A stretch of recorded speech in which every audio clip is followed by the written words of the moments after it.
Well, the Tigers play a spring training game yesterday, but they also make a flurry of roster moves before and after the game. We'll talk about all of those things, as well as player previewing the 2024 season for Wenceel Perez. All today on Locked On Tigers.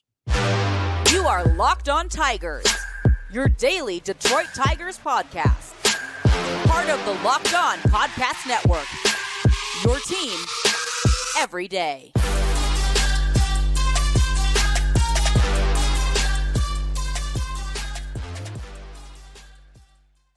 What is up, everybody? Welcome back to another edition of Locked On Tigers. I'm, of course, your host, Scott Bentley. Today is Friday, March 22nd, 2024. Thank you so much for making Locked On Tigers your first listen every single day. We are free and available wherever you get your podcast, including YouTube. Part of the Locked On Podcast Network, your team every day. Happy Friday to all. Happy tournament season to all. Got to get this done so I can get back to watching a boatload of basketball on this fine, well, for you, Friday, for me, Thursday. A lot of basketball happening on both of those days. But the Detroit Tigers played in a spring training game against the New York Mets on Thursday afternoon amidst all of the tournament action and lost 10-5, but were winning for a majority of the game. They just completely imploded on the pitching side of things in the eighth inning, which felt like they were kind of due for that. Several guys who are not going to come close to pitching in the majors this year pitched in that inning as well. So not really a huge deal or anything, but yeah, they were winning going into the eighth. And then the eighth inning alone was like 30 minutes long and they gave up 7 runs. So they dropped this game at 10-5 to the Mets. We will talk about the standouts from that game. And then we will spend a large chunk of the middle of the show talking about all of the roster moves, roster decisions that were made on Thursday. Thursday morning, there were some roster cuts as they trimmed down the Major League roster. And then almost immediately following the game as well, there was another wave of cuts to the point where the position players are set. We are, for you now, just under a week away in my reality, when it's still Thursday, a week away from opening day, and we have all of our position players completely set in stone. It's just the pitching side of things that needs to be ironed out. So we'll talk about all of that, and then we'll end the show by giving a player preview on Wenceel Perez, guy that's done nothing but hit the last few years, and has had a couple position changes, etc. So some interesting things to talk about there. Let's start with this 10-5 loss at the hands of the New York Mets. I want to start off by talking about the offense in this game. Scored in each of the first 3 innings in this one and had 4 home runs in the first 3 innings, and they were all solo shots. So, you know, it was 4-0, but they had 4 home runs, in the first 3 innings of the ball game. Parker Meadows started this game off with a leadoff homer. He goes 1 for 5, but his spring has been fantastic. You know, if you want to talk about players who have really shown out this spring training, he is definitely on that list. He's been really good with the stick, hitting the ball hard, especially the last, 4 or 5 games, driving the ball, hitting the ball pretty hard, lifting it a little bit more. But you see the speed on full display in every single game. You see the defense on full display. Like, he's a guy that has just really, really injected some optimism into this fan base, I think, in spring training about how good he potentially could be. And the big question mark with Parker this regular season is going to just continue to be, can he hit consistently at the major league level? He's obviously not going to have a 1,065 OPS in the regular season. So it's a matter of, consistently, when we're not just playing 3 weeks of non-competitive baseball and half of the pitchers are minor leaguers, when you're consistently in and facing major league pitching and major league competition for 162 games, how good is he going to consistently be able to hit? So that's the big question, but he has had a phenomenal spring. And if there was already hype around Parker Meadows going into camp, which there certainly was, it has only grown as spring training has gone along, again, especially in the last week. Riley Green, 1 for 5 with a home run the opposite way as well. Still hit the ball on the ground a lot in this game, but he did lift it enough to get a home run, an opposite field home run as well. So kind of some give and take there, right? You have the lifting of the homer, but then 2 or 3 even ground outs outside of it still. Torkelson 0 for 3 with a walk. Obviously, everyone is talking about how much he struggled in the spring. I actually thought he looked fine in the batter's box in this game. He had one. He just missed a hanging curveball, hit it about 380 feet just to the warning track, unfortunately. Yeah, I didn't think he looked as lost in the plate in this game as he did in whatever that 2 games ago. Which I don't even know what that's worth to anyone. Probably nothing. The difference between going 0 for and looking lost and 0 for and not looking lost in a spring training game, to each their own. Kerry Carpenter also hit a home run in this ball game, and Colt Keith, absolute nuke to right field, hit off the light tower, low down. I'm not trying to make it sound like he hit like a 700-foot homer, but it's like right on the other side of the wall, and it was pretty low on it, but did hit it. So still cool to say out loud, no less. Gio Urshela with a couple of knocks. Good to see him get his timing down. And yeah, so now they're at a point where the position player group is set. So we'll talk about that here when we finish wrapping up this ball game. Let's talk about the pitching. Matt Manning, 4 innings, 3 hits, 1 earned run, 3 walks, 4 strikeouts, 2 home runs given up. So, this continues his kind of weird spring where his stuff has looked substantially better, genuinely. I cannot say enough how much better I think his stuff looks this season and how many more whiffs he's getting consistently so far in spring training compared to last year. It is night and day, truly. The slider I thought was an incredible pitch in this ball game specifically. The fastball, the average, velo on that is up a mile an hour. Was over 94 miles an hour, almost 94 and a half miles an hour in this ball game. 4 strikeouts in 4 innings, not bad. He's just had this weird thing in spring training where the only hits he's giving up are homers. And that's new. Like the one thing that Manning, for all of the hard contact that he's given up and the fly balls that he's given up, he hasn't actually given up too many home runs, at least last regular season. So kind of an interesting thing. He joked about it early in the spring and said something about it not being sustainable or something like that, which I think is kind of funny. But we'll see. His spring numbers are good, and they're I think a big reason for optimism. It's just interesting that it's weirdly in spring training come at the expense of a lot of home runs. So we'll see what happens with that. But the stuff is night and day, so much better. The curveball was working in this game. The splitter changeup thing he's got going on, I've really liked this spring as well. I can't say enough good things. I think he's going to make the roster. There's a lot of conversations about how it's a 3-pitcher race between Olsen, Mize, and Manning. We can talk about that, I guess, after the game. I keep jumping the gun on that conversation because it's probably the biggest thing to talk about. But I would be pretty surprised if Manning started off not on the Detroit Tigers roster. Bo Brisky, another guy who earlier in the spring we were talking about being in a battle for a bullpen spot. I don't think so anymore. I think Bo Brisky has pretty much sealed his fate that he will be in Detroit on opening day, or in Chicago, I guess, on opening day. 2 innings, 2 strikeouts of perfect ball and touched 98 miles an hour. His ERA in spring training is 0. It is 0. He has looked absolutely phenomenal. I don't see any way in which he's not on the opening day roster. Alex Lang, 1 inning of perfect ball with 2 strikeouts, attacking the strike zone early. Something we've talked about a lot, something AJ Hinch has talked about a lot. And his last 3 or 4 outings, he's now looked really, really sharp. I think he's probably fixing to start off the season, at least, as the closer again. Just a matter of, the consistency of finding the strike zone and if he can maintain that over a full season. And then the last 3 pitchers, you have Drew Anderson, who's been a really good story, blew up in this outing, unfortunately. RJ Pettit, who is a very large human being and who I really like, but is going to be a double-A pitcher this year, also struggled. And then Tim Naughton as well, who actually looked pretty decent. But those 3 were Anderson and Pettit actually specifically were where kind of the implosion happened, and they gave up 7 runs between the 2 of them. So that's pretty much it for this ball game. I think the natural transition is just talking about the roster decisions that have been made and what decisions are left to be made. All right, we will do all of that right after this. Got to talk to y'all today about our friends over at Ibotta. Ibotta is a free app that gives you the most cash back every time you shop on hundreds of items from groceries to beauty supplies to toys. So you can make sure you're beating inflation no matter what you're purchasing. The average Ibotta user earns $145 a year.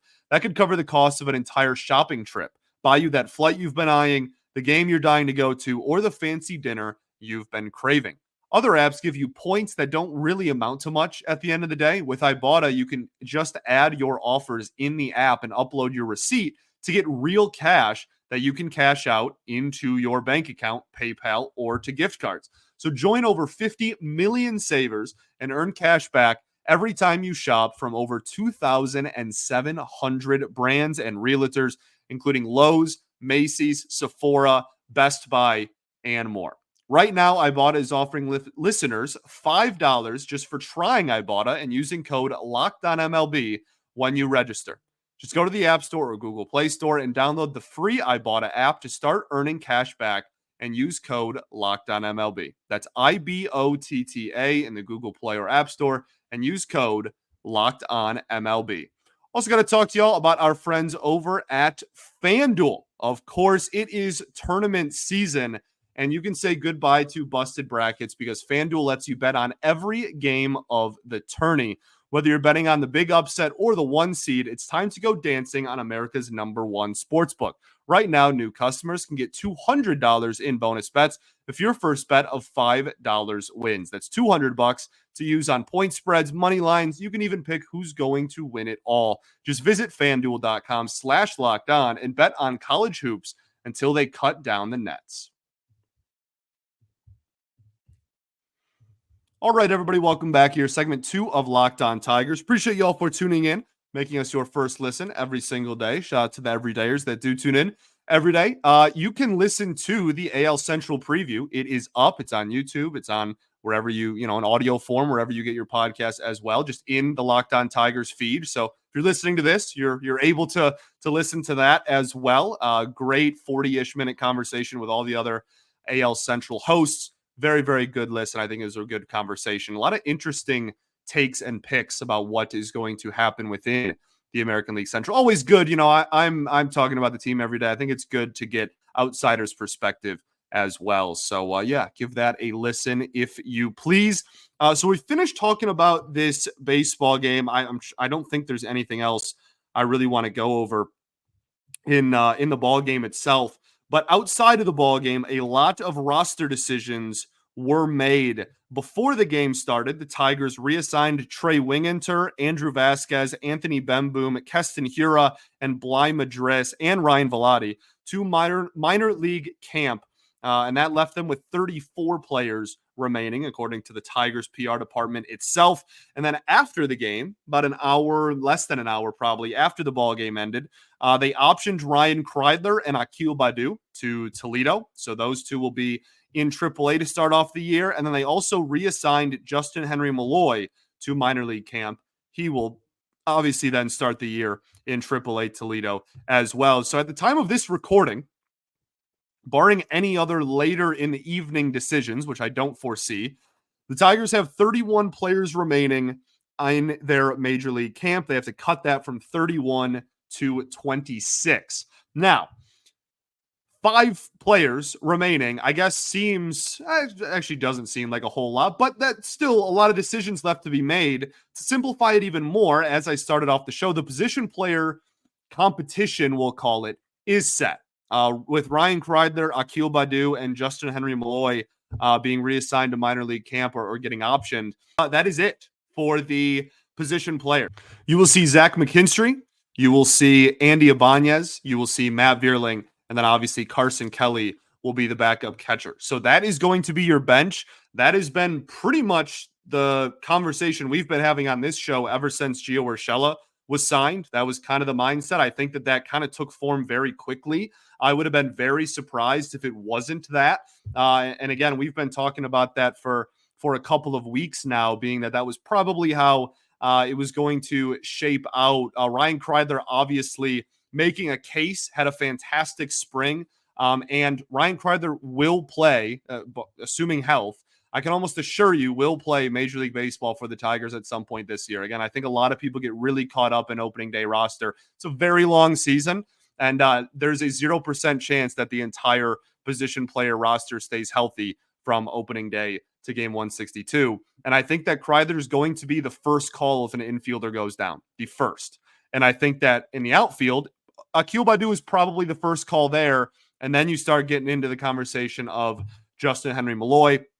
I was kind of surprised by the reaction from everybody on this announcement. It seemed like a lot of people were either surprised and or upset by it.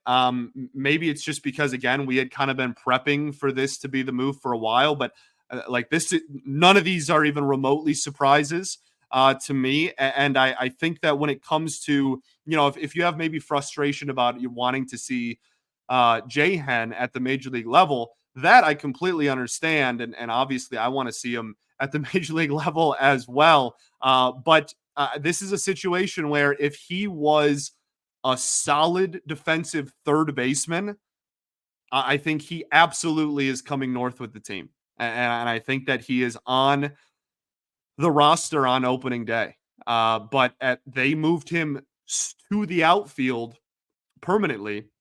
I shouldn't say permanently. They moved him to the outfield exclusively. And so he is only going to get looks in the corner outfield. And there just genuinely is no room for him in the outfield, especially considering he can't play center field. Like our corner outfield is very, very deep at the present moment. And he's not on the 40-man roster either. So you would have had to remove, not that that would be super difficult, but you would have had to remove someone from the 40 as well to put him on there. He was unfortunately never really, especially after Urshela was signed. I don't think he was ever like super in the running to make the team out of camp this spring. That being said, similar conversation with Kreidler, I would be pretty surprised if we get to October and Justin Henry Malloy hasn't played a Major League Baseball game yet. Now, to be fair, I probably would have said something similar last year as well, and he didn't. So I understand the pushback there. I understand that one a lot more.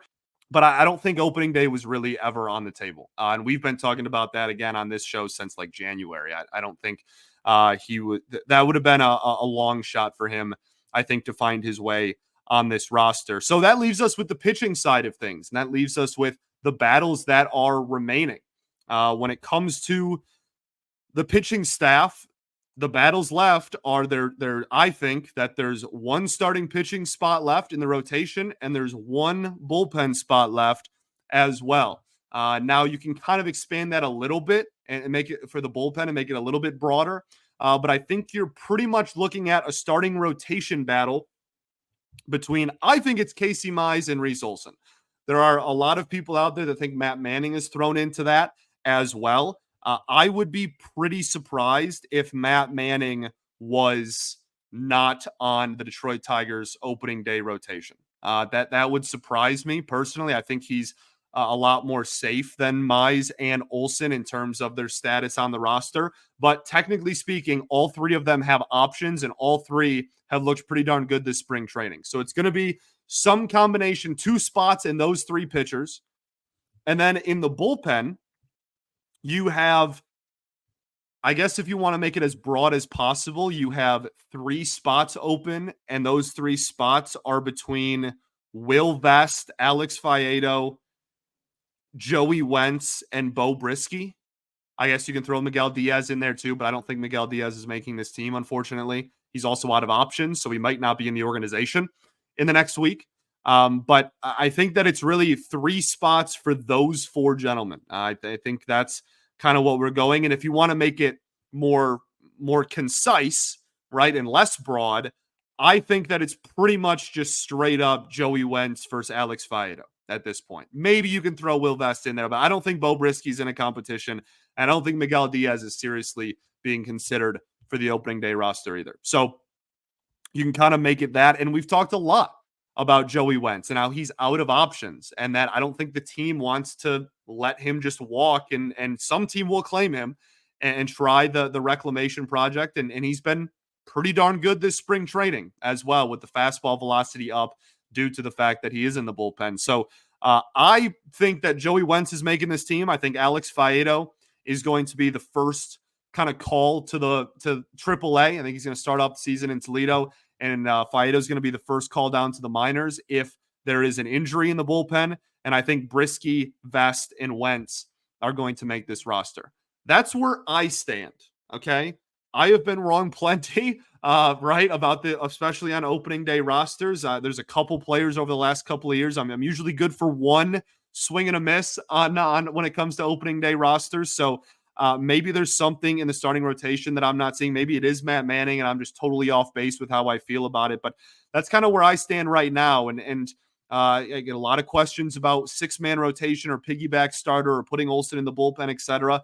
The Tigers they could be bluffing, but they seem pretty keen on not doing that. They seem pretty set in stone with they're going to have a 5-man rotation early, not a 6-man, and they don't want any of these guys coming out of the bullpen either. So we will see what happens, but that is kind of where my head is at. Obviously, would love to see the fan base's opinion of that as well. And it's going to be a really, really interesting weekend because by, Tuesday, they're going to have that decision made. And that is not going to be an easy decision. I cannot stress enough.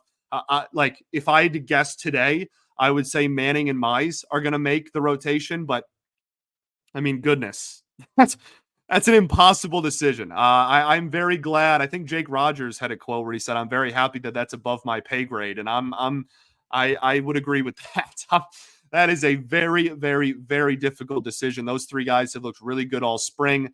They all have options, and that is going to be an incredibly difficult decision. And the silver lining that I've said all spring, and I'm going to continue to reiterate, is that just because they don't make the opening day roster doesn't mean you're just not going to see them forever. The Tigers used like in the teens amount of pitchers like most of the last 3 seasons. Okay. The average baseball team last year used like 12 and a half or 12.2 starting pitchers over the course of the regular season. That's over 2 rotations. Okay. So if you really like Mize and you just don't be like super, super red in the face upset when you see, Mize or Olsen or Manning starting off in Toledo, they will pitch plenty for the major league team for the Detroit Tigers this season, assuming they're healthy themselves. They will certainly get an opportunity. There's the days of 5 starting pitchers and that's it, set it and forget it are long gone. So I just want to reiterate that as we have all spring training. Now, same with the bullpen, too. I really like Faedo. I'm kind of upset he's not on the opening day. He's probably, I don't think, going to be on the opening day roster. Obviously, that decision hasn't been made yet, but I know that he is going to pitch plenty for the Detroit Tigers at some point this season as well. Okay? Cool. Let's move on to Wenceel Perez, talk about his 2024 season. We'll do all of that right after this. Got to talk to y'all today about our friends over at Fire TV. Fire TV is your destination for sports, from live games to highlights to in-depth analysis. Fire TV offers amazing viewing experiences with smart TVs, as well as the Fire TV stick that you can plug into your existing television and provides you access to millions in movies and TV episodes, as well as free and live TV. Whether it's opening weekend for baseball or college basketball's tournament, you're going to want to have a Fire TV. They also recently created the Fire TV Channels app to deliver a constant supply of the latest videos from your favorite sports brands, all for free. That includes all of us at Locked On, first and foremost, and most of the big pro leagues and college conferences as well. Fire TV Channels lets you dive into all the game analysis, highlights, and more to keep up to date on the latest in the world of sports, March Madness, NBA, MLB, and so much more. Not to mention great news, entertainment, gaming, travel, and cooking videos as well. So check out Fire TV Channels on the Fire TV and Alexa devices that you have. If you haven't checked out Fire TV Channels, you should. Trust me. Visit www.amazon.com/LockedOnFireTV. All right, everybody, welcome back here. Third and final segment of Locked On Tigers. Appreciate y'all for tuning in. Let's talk about Wenceel Perez. So Perez has done nothing but hit, really, is the bottom line of this conversation. There's some questions about what he is going to be defensively and where he's going to find a home there. But that is, and I guess there is some stuff offensively. Let's go over the numbers first. Last season in AAA, that was in 35 games played, he had a 264 average, a 394 OBP, and a 496 slug. That is a really, really, really good season down in AAA. He had just 3 home runs at the AAA level, but had a 16.9% walk rate, an 18.1% K rate, and was 24% better than league average in terms of WRC plus. So really, really good hitter in AAA, but it was kind of a weird year because in AA, while he wasn't necessarily struggling mightily or anything, he certainly wasn't doing all that. In AA, he had a 271 average, actually a higher batting average. 353 OBP is 40 points lower, and a 375 slug is just straight up not awesome, right? It's a pretty darn low slugging percentage. He gets called up to AAA and starts absolutely mashing. The walk numbers going up a lot in his professional career, pretty linearly, is a good thing to see. And the strikeout rate being as low as it is consistently throughout his professional career, also something that this team is going to value a lot. I think the organization really likes Wenceel Perez. Again, high walk, low strikeout, has played multiple positions, good bat to ball skills, and in AAA displayed some power. It was more of doubles power than home run power, but regardless, really was hitting the ball very, very hard, pretty consistently in AAA last season. Now, there's some interesting things to point out with him. We'll get to the defense in a second, so we'll stick with just the offensive side of the ball. He's a switch hitter. However, when lefties pitch last season, so when he was hitting right-handed, a lefty was on the mound, across all levels, he hit 197 with a 514 OPS. That is incredibly low. Now, on the opposite side of things, when righties were on the mound and he was hitting left-handed, 301 average, 874 OPS. Really, really good. I don't think, at least I haven't heard any discussions or conversations about him strictly being one side or the other. I think that that's something they'll keep an eye on. Or you have to weigh the good and the bad and be like, well, is it worth it to give it a try? Am I so much better as a lefty hitter that I would actually be better in a lefty-lefty than as a righty-lefty? I'm not sure. Again, I haven't heard any conversation about that, but that is such an alarmingly low stat line. A 514 OPS is so low. Sub 200 average, again, did not hit a single home run as a right-handed hitter all of last season. Like that, those are all just such low numbers that it caught my eye, and I don't know if that's a conversation they're having, but something to keep an eye on, no less. The biggest conversation with him is going to be where he finds himself defensively, and then obviously, similar to all hitters that are coming through the minor league system, can he continue the offense that he's been providing at the major league level? But that's pretty self-explanatory. I think that defensively, they're going to play him a lot in the outfield now. This is a guy that's played a lot of infield as a pro, but it sounds like, especially in the spring, that they're going to kind of start to exclusively look at him in outfield. And he got a decent amount of reps in the outfield last year, especially in the second half of last year. He also had an injury thing at one point last season, which could have been why maybe he struggled in AA, and when he was feeling a lot better, maybe he hit better, but he also ended the season with an injury. And I think this is strictly a rumor, an opinion, not a report whatsoever. Okay. Glad we're all clear on that. I genuinely think that if Wenceel Perez was healthy, he would have got the call to the majors in September over Andre Lipsius. And again, not taking anything away from Lipsius, he had a fine September, all things considered, but I think they really like Wenceel Perez a lot. And if he can kind of become more positionally versatile, or if he can prove himself to be a sound center fielder, man, I think that he could be playing in Detroit this year at some point. Not as, a solidified everyday starter or anything, but look, if you have a couple of outfield injuries, and Badu is called up, and then, Jahan maybe is called up, etc. And then, I don't know, you have another injury. Hopefully this doesn't happen, but my point is it doesn't take too many, people missing time to get to him on the depth chart and in the pecking order for outfield, even though that is something that obviously the Tigers are deep in right now. So we'll see what happens over the course of the season. I'm very interested in, if he is going to be strictly outfield. There was a report that he was going to kind of move full-time to outfield, or if, then maybe he gets a couple of reps at second base or third base every once in a while still. But if he can really play sound center field and prove, anywhere in the outfield you put me, I can, be fine, even if it's net zero defense.